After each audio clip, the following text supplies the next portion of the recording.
halgamay Cabdulaahi Ciise Maxamuud wuxuu ka mid ahaa halgamayaashii Soomaaliyeed ee sida weyn uga soo qayb qaatay halganka xorriyad raadinta Soomaaliya. wuxuu ku dhashay degmada Afgooye ee gobolka Shabeellaha Hoose sanadku markuu ahaa 1922 dhammaadkii 1943 Cabdulaahi Ciise wuxuu ka mid noqday golihii dhexe ee ururkii gobonnimadoonka Soomaaliyeed ee SYL. 15 bishii shanaad 1947 waxaa loo doortay xogeeyaha guud ee ururkii dhalinyarada Soomaaliyeed ee SYL. 1947 bishii November halgamay Cabdulaahi Ciise waxa uu gudoomiyay kalfadhigii taariikhiga ahaa ee golaha dhexe ee SYL ay ku gaareen in muddo 10 sano ah xornimo lagu gaarsiiyo gobolada Koonfureed ee Soomaaliya.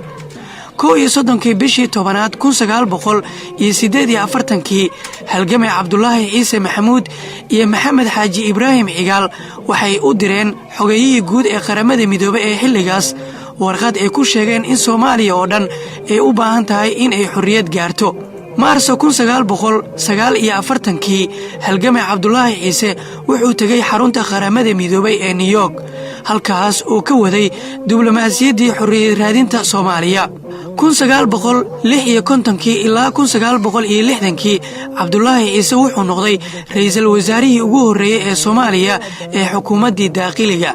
12 bishii afraad 1960 wuxuu saxiixay isla markaana uu soo saaray wareegtadii lagu dhisay ciidanka xoogga dalka Soomaaliyeed wuxuuna darajada sarreeya guud u dalacsiiyay una magacaabay taliyaha guud ee ciidanka xoogga dalka Soomaaliyeed Allah u naxariiste Generaal Daawud Cabdulle Xirsi.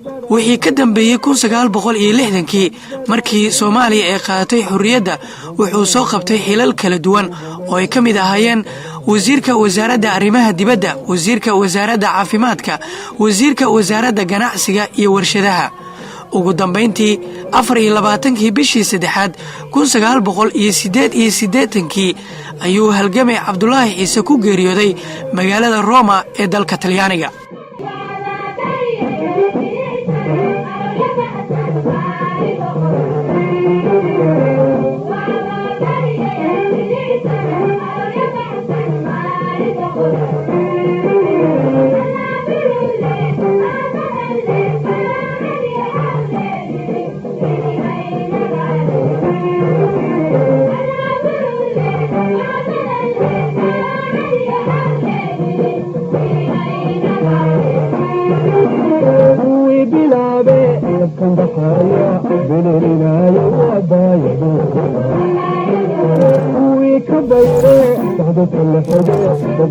we